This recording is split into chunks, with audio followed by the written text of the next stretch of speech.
社交平台上去一些批评政府的声音，所以就举白纸，政府不允许那些人发出声音。你刚才讲的一大堆东西都是从网络上拼凑起来，而且没有直接的关系。大陆有很多东西现在都已经是公开透明的，去先把这些东西看清，最后再去结合社会新闻，不然的话，一般人还是会认为你只是拿了一堆东西，然后又无限上纲到其他问题上面。这个只是推测了，我不能够说肯定是习近平令他要下架的，真实原因我也不太清楚。如此打工30年，你觉得他为什么会下架？揭露了中国社会底层人民贫穷生活嘛，习近平就说全面脱贫了，说政府的扶贫政策还有一些不足的地方。Ladies and gentlemen, welcome the host. 白纸运动纪录片《乌鲁木齐中路》的导演被捕，指控那个行使自私罪。抱歉，我的普通话真的很烂。中国政府不应该去抓他，因为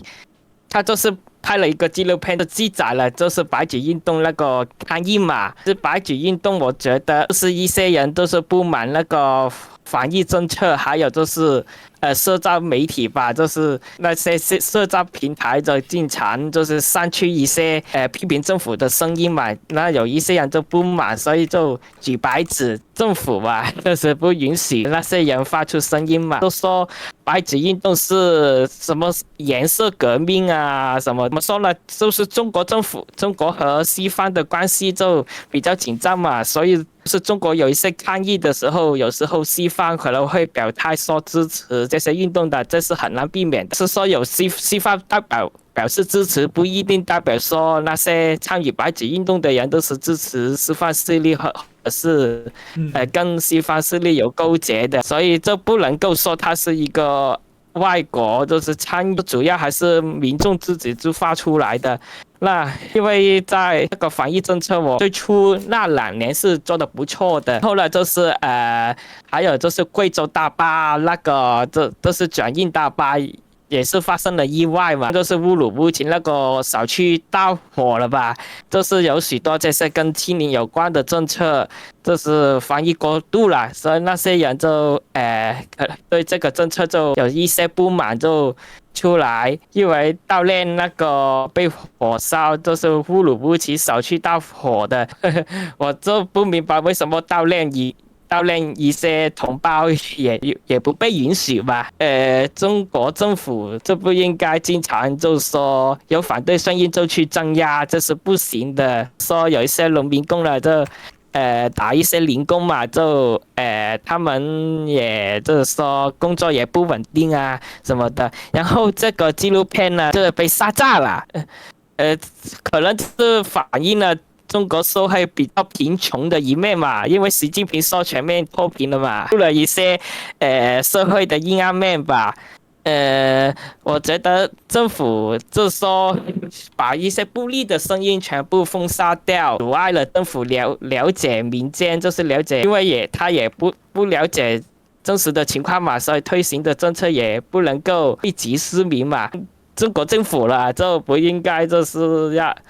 不要经常就是够反对者反共的帽子了，上网治安这些人呢，他也说过自己是不反共的，其实对中共的某些政策可能会有一些意见吧，就希望可以在比较开放这个社会比较有一个比较开放的言论环境。以上就是大致我想说的内容了。好，那我想说的不太好。不会，我觉得讲得很好。那个，我想有些事情想问一下，就是说，第一个，这个白纸运动纪录片这个导演哦，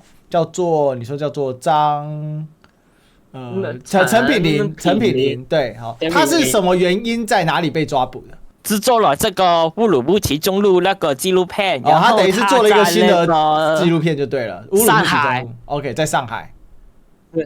在上海就是行性之事被抓捕了，被关押了，所以现在是等待审判中。是啊，乌鲁木齐中路其实这个就是白纸运动的纪录片来的。哦，所以乌鲁木齐中路就是他这个白纸运动纪录片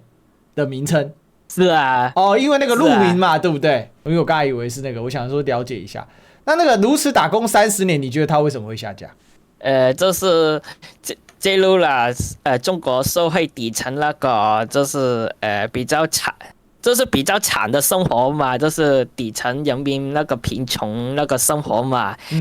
然后他就是习近平就说，那个如此打工30年，你觉得他为什么会下架？揭露了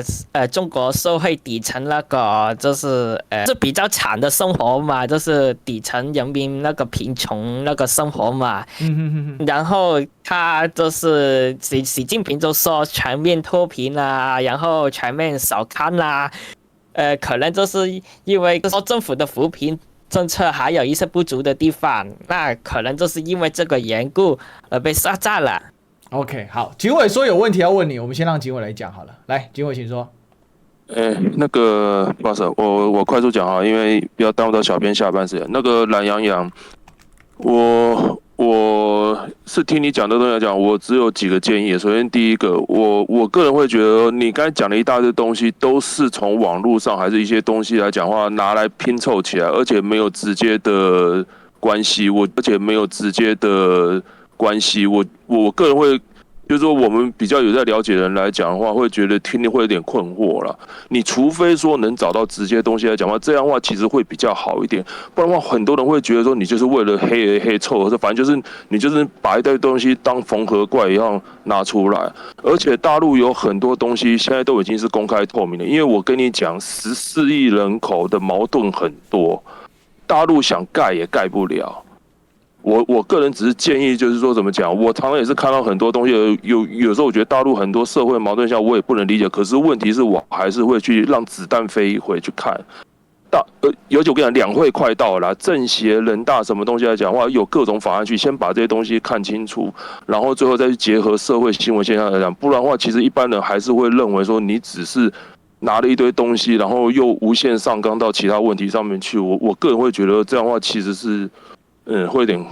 我个人会觉得是会有点奇怪的，好像公开透明的。因为我跟你讲，14亿人口的矛盾很多，